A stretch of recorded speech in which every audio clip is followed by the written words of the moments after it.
Greetings and peace, everyone. Thank you so much for joining us this evening. Tonight, I have the honor and privilege of being joined by my brother and friend, Dr. Bob Uzzel from Texas. And tonight, we would like to cover his book on Blind Lemon Jefferson, which I had the honor of reading and studying and getting to understand about the history of Blind Lemon Jefferson and how his life to the history of the blues. I was not aware of Blind Lemon Jefferson before reading this book, nor his contribution towards the blues. So I'm very honored and grateful, as I always cherish the wisdom my brother gives me. So without further ado, welcome. Thank you. I got interested in Blind Lemon many years ago. It was in December of 1974 that I moved from my hometown of Waco to Teague, Texas, which is about 54 miles from Waco. I got my first job with the state of Texas. That was really the beginning of my career. I was working with what was then called the Department of Public Welfare. It's now Health and Human Services. I worked with the aged, blind, and disabled all over Freestone County. And when I went to, I believe it was the Freestone County Museum in Fairfield, and got a copy of the listing of historical markers in Freestone County, and it said the Texas blues singer Blind Lemon Jefferson was born there in Wortham. I had not heard of him prior to that time. And when I would make home visits in Wortham, I would ask people about him, and it was a lengthy process. So first time I went to his grave, which was also the first time that I went to Wortham for home visits, I came up with the idea of writing a book. This was like in early 1975. My book was not published till 2002. I went through, other priorities, other things going on. And it was in the 1980s that I really buckled down and tried to do some work on it. And there was, in 1988, I called myself completing a manuscript. I had met Dr. Bill Ferris, at the time was the director of the Center for the Study of Southern Culture at the University of Mississippi at Oxford. And he had written about the blues. One of his books I have is called Blues from the Delta. And of course, Mississippi is one of the major places that we associate with blues. From all indications, the original, the beginning of the blues was dated in the 1890s, the first generation of African Americans who were born out of slavery. Slavery ended in 1865. And it was this generation was probably those that gave birth to the blues, probably in the Mississippi Delta. Now, there are some of the same things are carried over for other musical forms. There's been a lot of studies of the Negro spirituals like Swing Low, Sweet Chariot, and many of these other songs that are so meaningful. But there was the seculars. Not all the songs sung by slaves were religious in nature. The work songs and field hollers, and there seems to be some historical continuity between the seculars and the blues. In fact, Dr. Ferris, when I heard him speak at Baylor, he said that it's a very simple change. Change my Lord to my baby, or my baby to my Lord. That's how you can go from a spiritual to a blues, or vice versa. And many of the blues singers, including Blind Lemon Jefferson, came up in the church. And what I submitted to Dr. Ferris in 1988 was,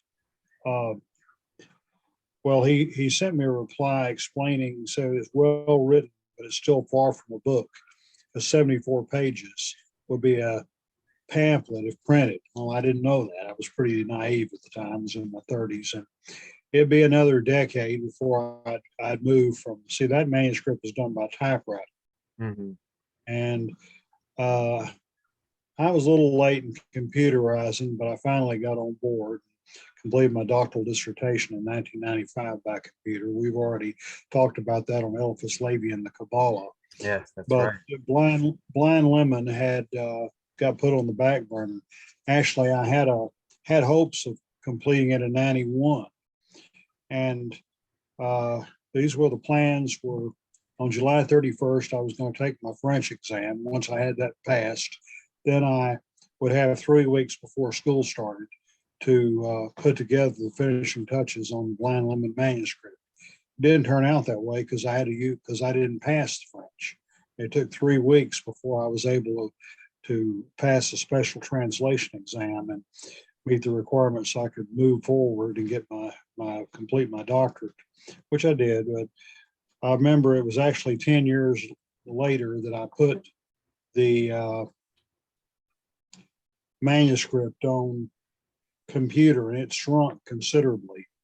But in between everything else, I began doing other things, and I finally got it finished. And then in 2000, 2001, I think I actually finished most of it, and it was actually published in 2002. And so it was a long, lengthy process. But truly, this was an outstanding individual who did so much. I mean, this is uh, the blues is a very distinctive form of music, part of Americana, Hmm. and the some refer to country and western music as the white man's blues. You know, because there's so similar things between blues and country, and it's uh, blues, jazz, gospel, spirituals. They all come from the same taproot. And And that's amazing, brother Bob, the way that you have basically have had this journey writing about Blind Lemon Jefferson and how basically it took you throughout the course of this time frame. And I think that's absolutely inspirational. And what we can see is even myself as a millennial reading about Blind Lemon Jefferson, I never knew who he was until I read your book. And I was so inspired by some of his struggles and how he was able to overcome his success by living in Texas and then going to Chicago. Now, as yourself as the author, what lessons can we learn from his life, especially now in our modern time? well, using your talents properly is important. He had great musical talent, and as pointed out in the book, he not only did blues, he also did spirituals. He did uh, recorded some spiritual songs under the name of Deacon L.J. Bates. He Hmm. grew up in the Shiloh Primitive Baptist Church in Curvin, which is not too far from Wortham. And if you spend time in Texas later, maybe I'll be able to take you down there and show you some of those areas firsthand. Oh, of And course, of course. And I look forward to coming back down to Texas. And I really enjoyed the last time I was with you. And it was so wonderful, my brother, to share that yeah, fraternal bond. it was interesting at that restaurant. We ended up talking with the owner's son and Yeah. about the history of the Jews in Spain and all that. So it was quite interesting. But the um, interesting thing, there were a lot of setbacks, but some things happened that are providential, Mm, even without proper communication. We moved from Kaufman to Waco in August of 1988. mm, Don't ask me why we did this, but we didn't actually get a telephone until early 1990. So hmm. we didn't have cell phones back then. Right. My sister lived not far. We had a neighbor. But it was we went for a whole year without a phone. And Mick Knight and his wife came to Waco, and this is a British couple. They're in the book, and they had stopped in Oxford, Mississippi at Ole Miss, and they learned about me. I'd already had an article published in Living Blues magazine. In fact, it was in 1983 that I believe my mother-in-law clipped for me an article from the Waco Tribune Herald about Blind Lemon Jefferson. It was an interview with Ewell Davis, the late postmaster in Wortham. By the way, he was also a very active member of Longbottom Lodge and in Wortham. And There's quite a Masonic history in Freestone County as well. We'll talk about some other time. But in law, he done got that historical marker in 1967. But there was one quotation from that article I used in my article, and it seems like it's been quoted ad infinitum. And of course, it's in my book. Ewell Davis said that's one thing about Lemon. He'd be singing at a church one day, singing at a house of ill repute the next. Now, I don't recommend that. I don't recommend heavy drinking and womanizing that Lemon characterized Lemon's life. And No. he might have been with us longer had he left the booze alone. But again, I can't really say for sure. You can't really say for sure anything in the subjunctive. What if?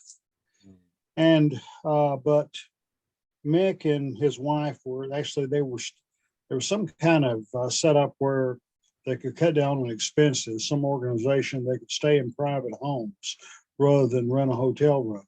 And they were staying with a lady in Waco. I don't remember her name. I met her at another event later. Right. But they knew I lived in Waco. I didn't have a phone. How were they going to contact me? They called the Baylor Music Department. They never heard of me. They called the McLennan Community College Music Department. They never heard of me. And then the lady said, the man you're researching, was he black? Yes, he was. There's one other place you might try. So they called Paul Quinn College. I was teaching religion there at the time. It's now in Dallas, was then in Waco. They immediately put them through to my office.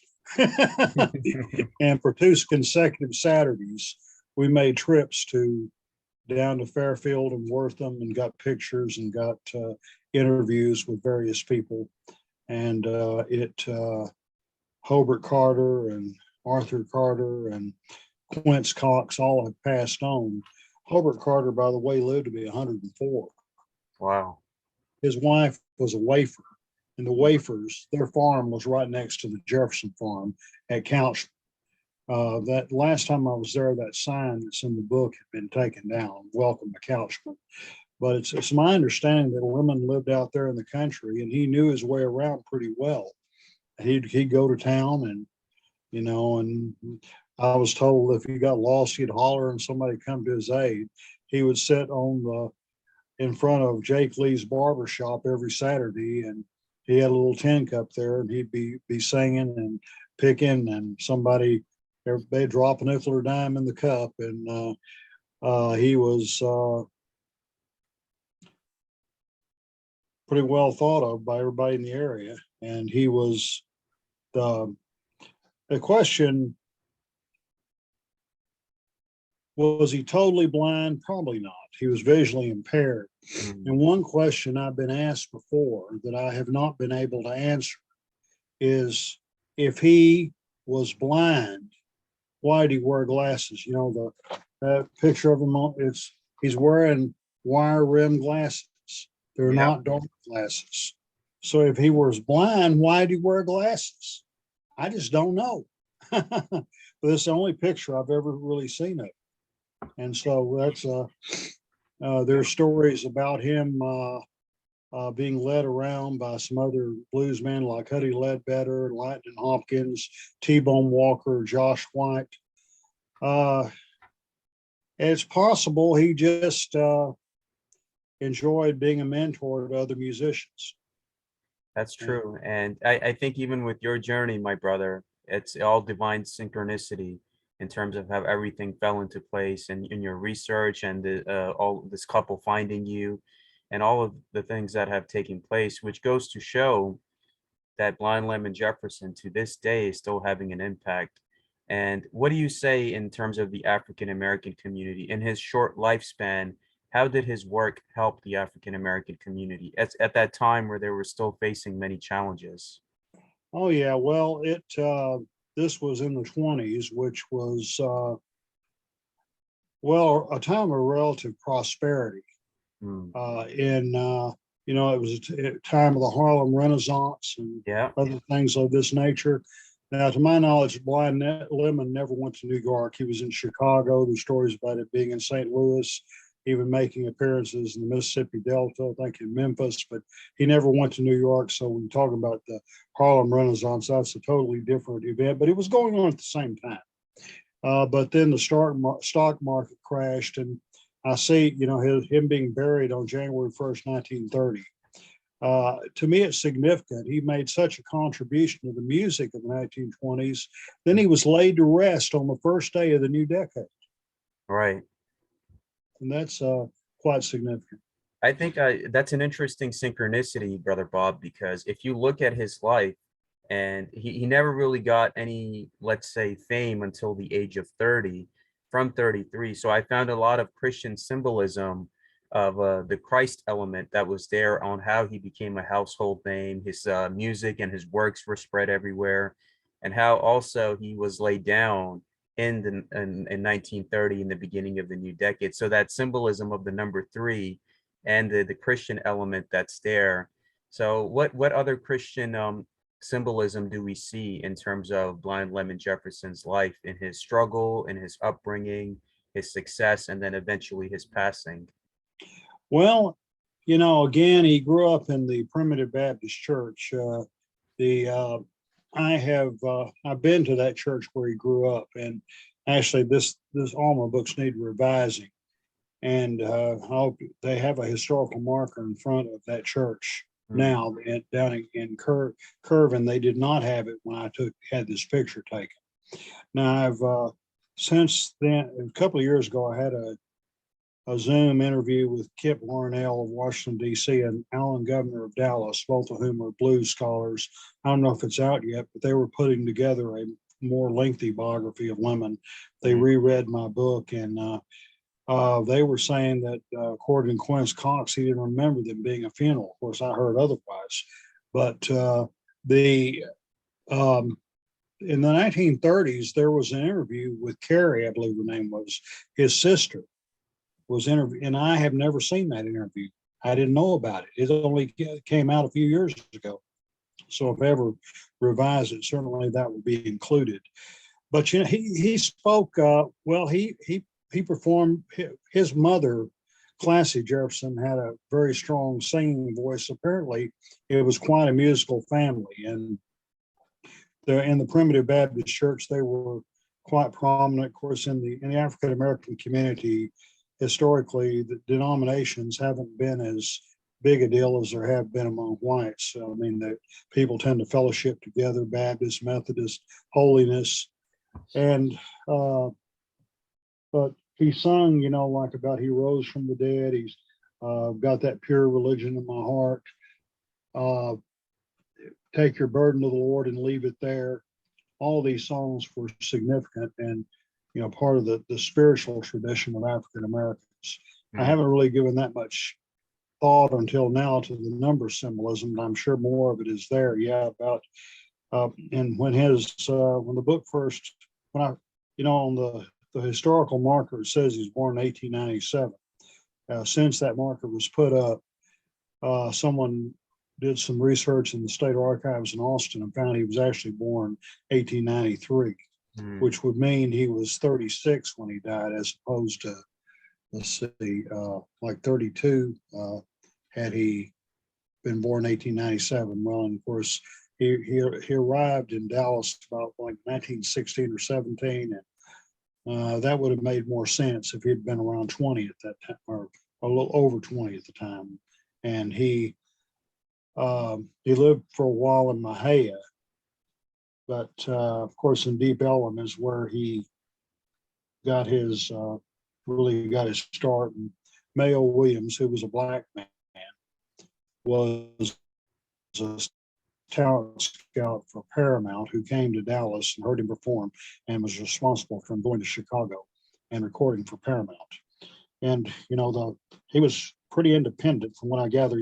Funny story about, he asked his manager for a $5 bill. He gave him a $1 bill. He felt of it. That ain't no $5 bill. He said, "Don't play me cheap."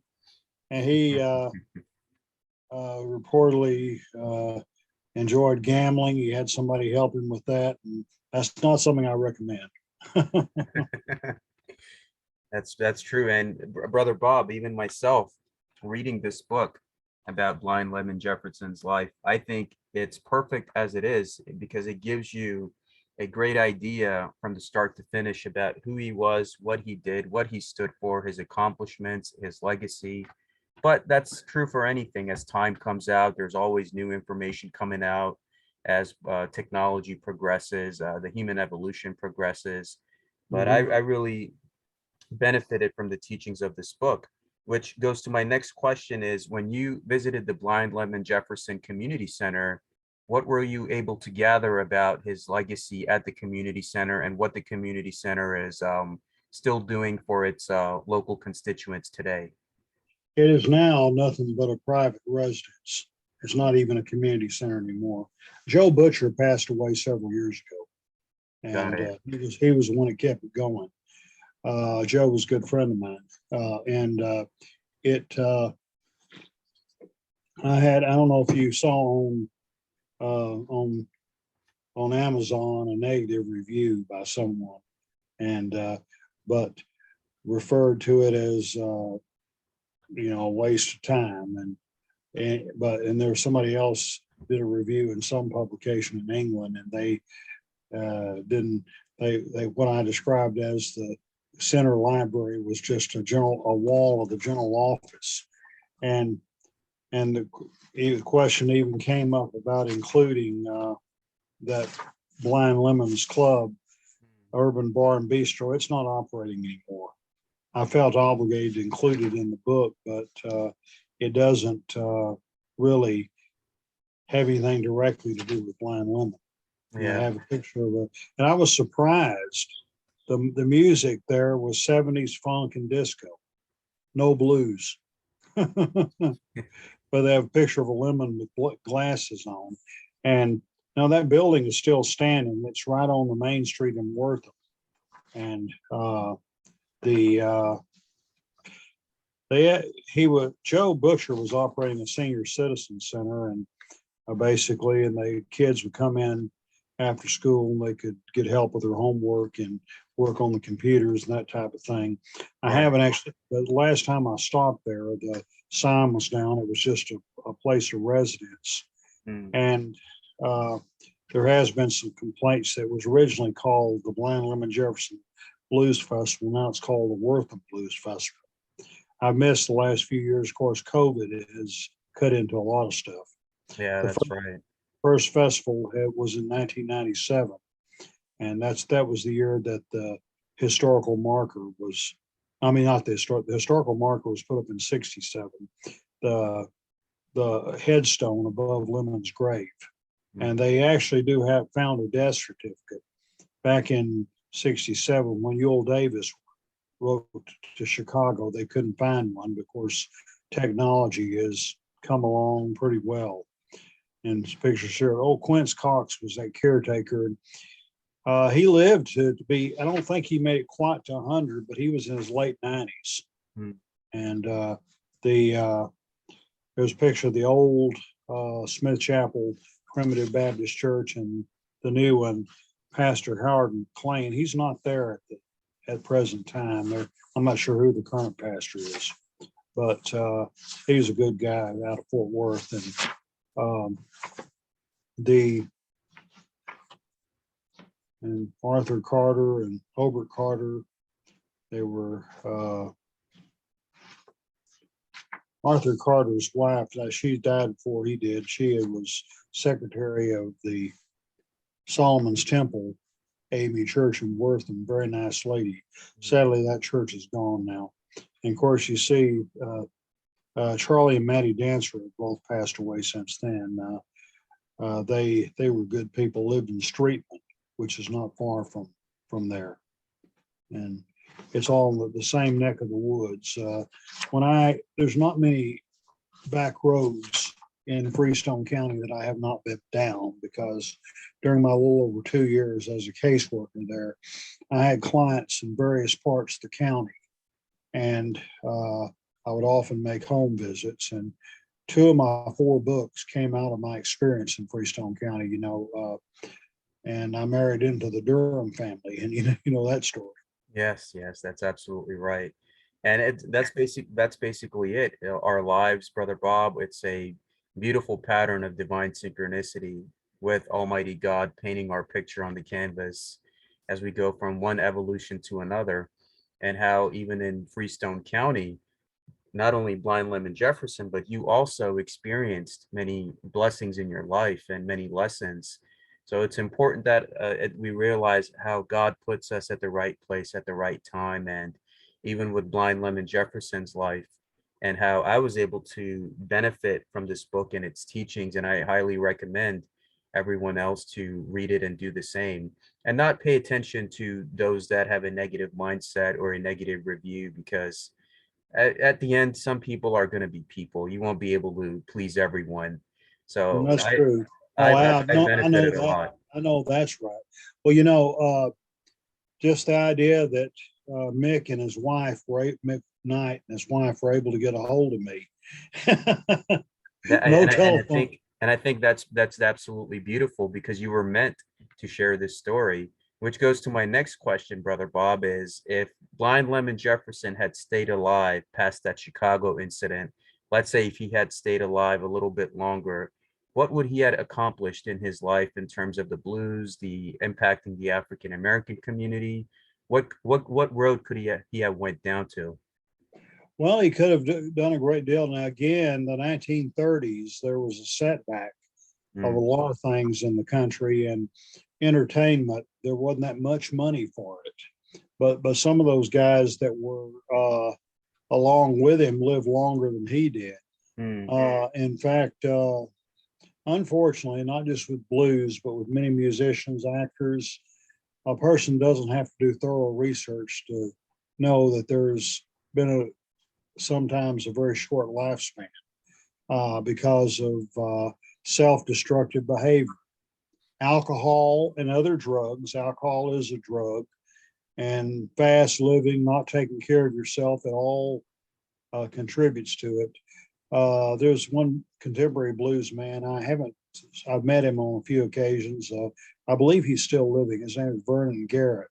Several years ago, he celebrated his 70th birthday, and he commented on a radio interview. He said, in my profession, a lot of people don't make it to 45.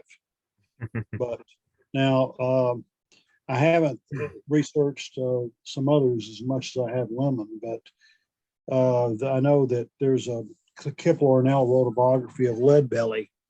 Now he died of ALS, and I don't remember exactly how old he was. He lived longer than Lemon did. They were. He said me and him was buddies. They traveled the Deep Ellum circuit together, and there's recently. To be honest, I haven't got around to reading this book yet, but it was sent to me. It's called Preaching the Blues, The Life and Times of Son House. mm. He was a Mississippi blues man. A friend of mine named Paul Garrett sent this to me.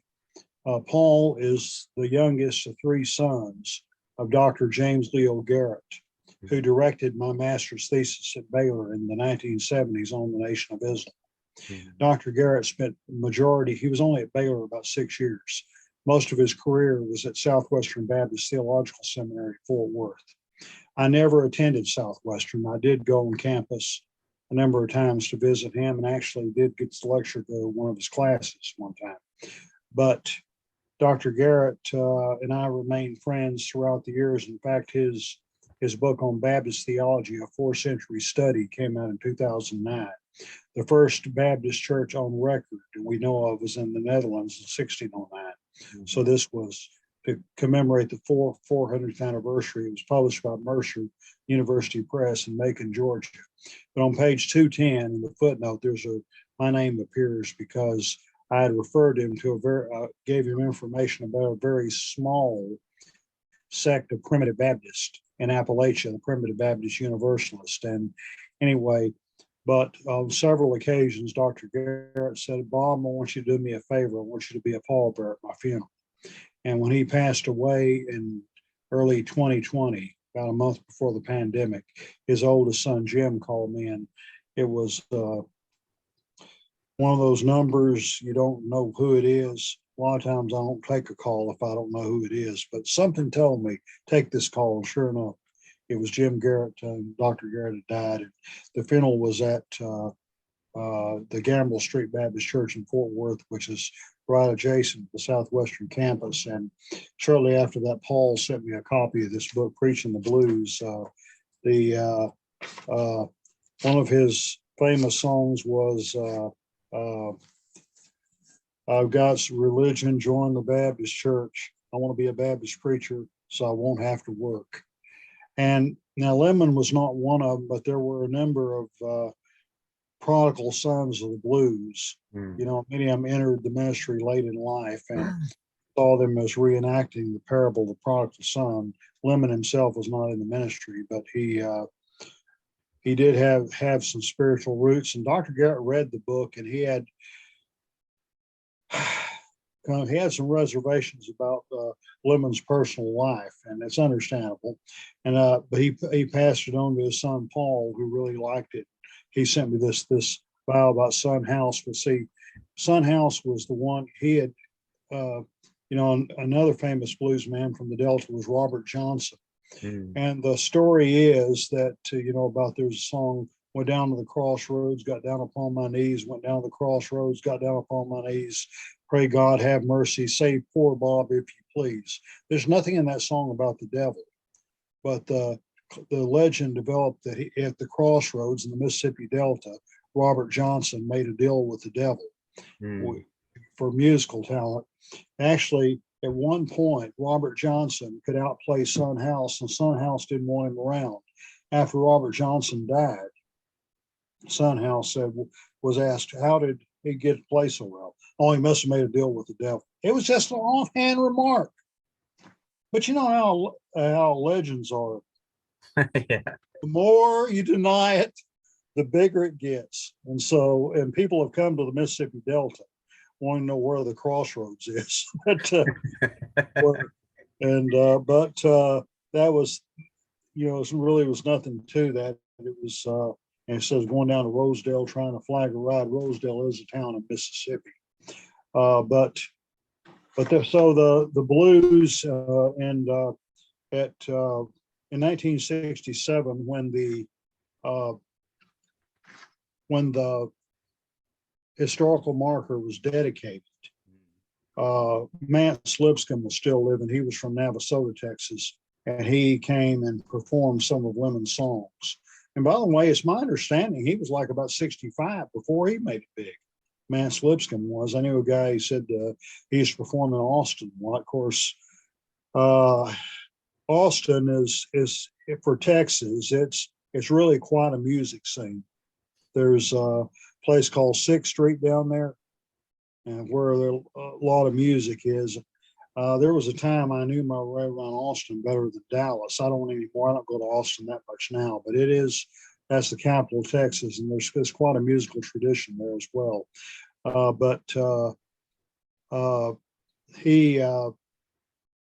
Mance Lipscomb was still living. I think he died in 76. And then Latin and Hopkins died in 82. He was from Centerville, Texas, that's Leon County, which is a neighboring county to Freestone County. And now I've been down to, and on the other side of Leon County is Crockett. It's Houston County. And the county seat is Crockett. In front of the Camp Street Cafe, there's a statue of Latin and Hopkins. I think he died on January 30th, 1982, exactly 20 years later. In 2002, they erected a statue of him, sitting in his sitting position with his guitar in his hand and a cigar in his mouth. And but they were all came across by the same time. And in the book, I point out when he was about 8 years old, his family went to a Baptist picnic at Buffalo, which is in the same county, Leon County, with Centerville. And Lemon was performing at that festival or that picnic, and Lightning got on stage, and it took a while for Lemon to figure out he was a little boy, but he showed him some stuff, and they, uh, I have a footnote reference here when the Beatles performed in Houston. Uh, they met Lightning Hopkins, and he showed him some stuff on the guitar. And by the way, the Beatles, the Rolling Stones, and a lot of these people in the British invasion, a lot of these British musicians, they were very honest to acknowledge their debt to the blues and jazz. That African American musicians had contributed so much and still do. I remember I grew up in the '60s, and you had the British sound, the Beatles and the Stones and all these groups. You had the West Coast sound, the Beach Boys and Jan and Dean and some of these others. You had the Memphis sound, which was greatly heavily influenced by Chuck Berry and Bo Diddley, and some white singers like Johnny Rivers.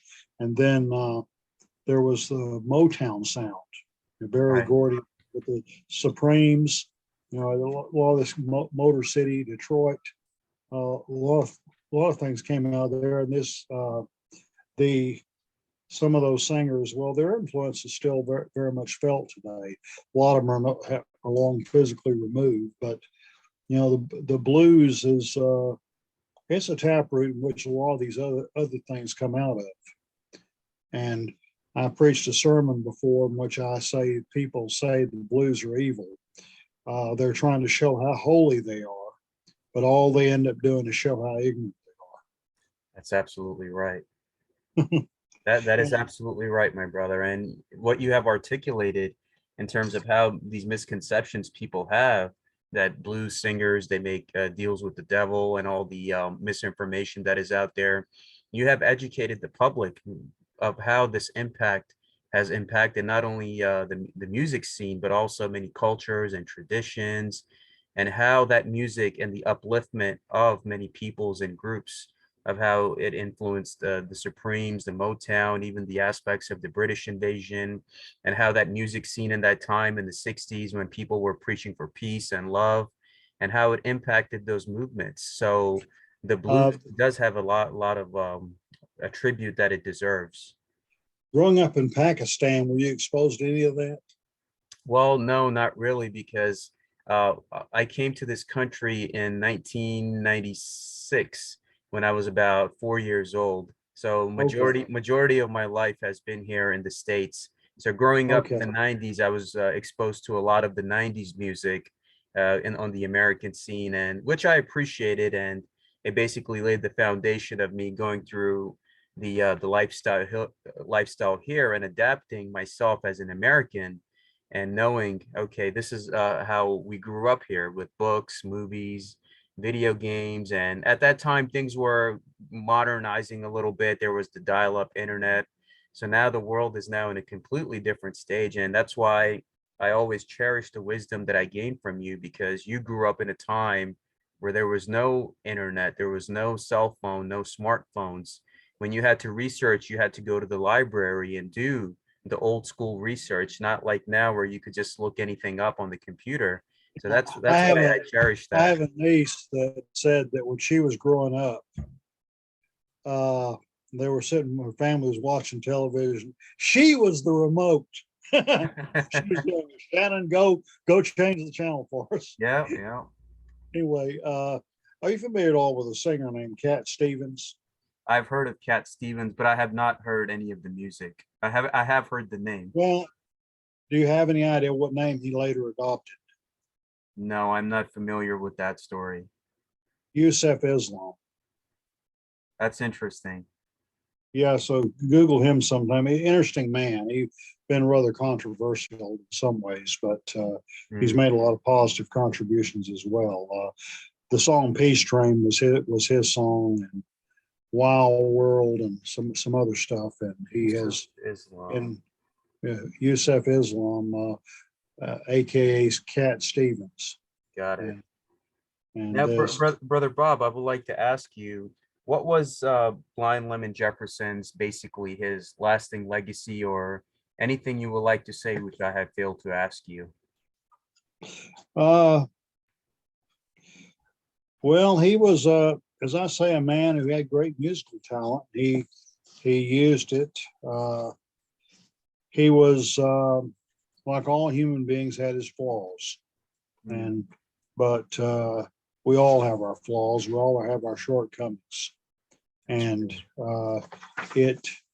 I definitely believe I quote here from Paul Oliver's book, The Story of the Blues. I found out, by the way, people come to studies from different backgrounds. Paul Oliver is a professor of architecture in England, but I can hear my black name ringing all up and down the line, saying Sonny Boy Williamson with resentment rather than pride. The blues singer is yet to declare I'm black and I'm beautiful and I'm Afro-American. Because the blues as song is not spoken with the voice of the new militancy, the supporters of black power seem to have rejected the strength within the blues. But when the National Guard are withdrawn, the police put up their batons for good.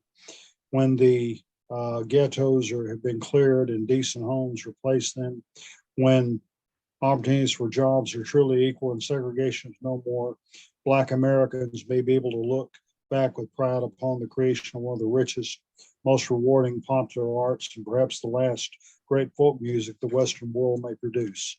Now, these words are quite dated, but nevertheless,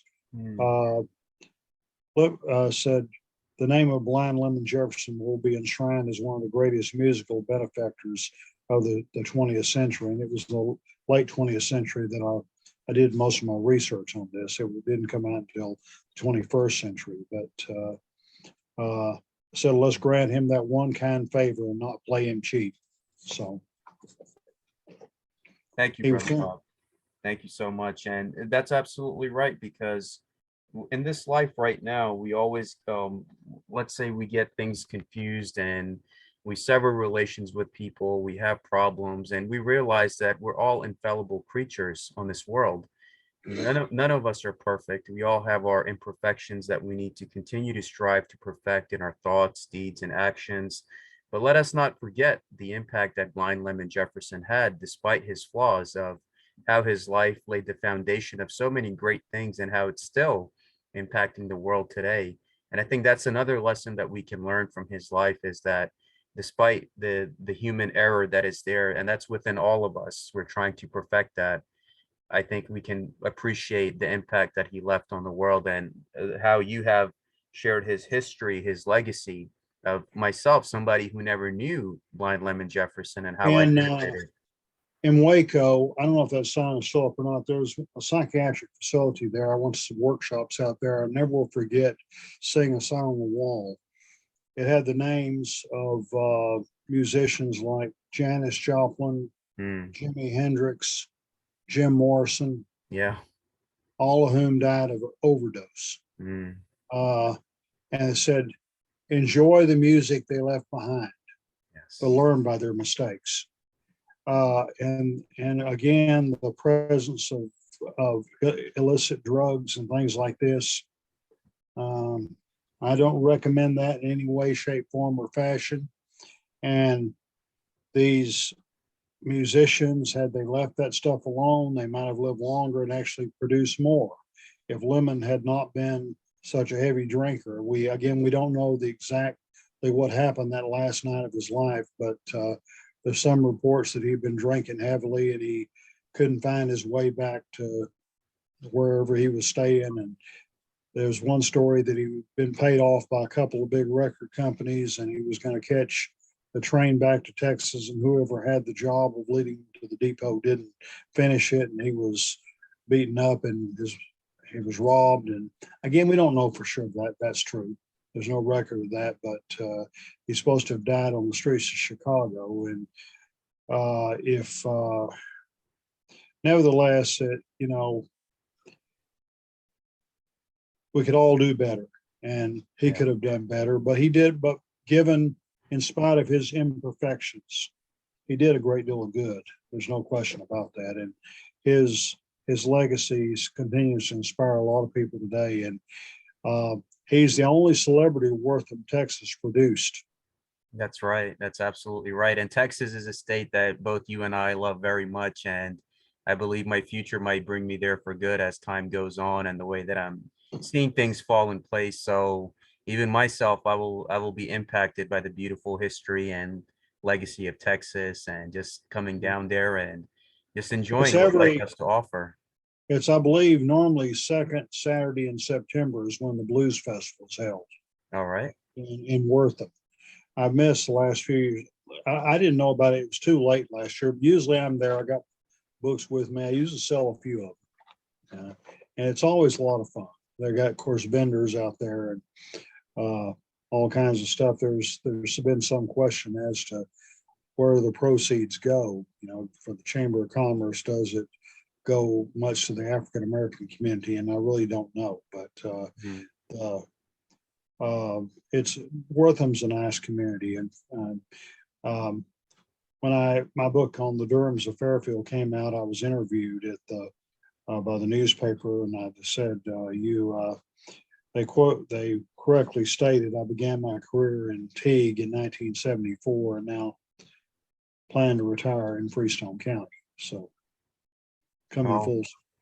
I look forward to attending that blues festival when that chance comes and that time comes. And I thank you, Brother Bob, for your wisdom and your knowledge and the love that you always share with all of us. So any closing statements?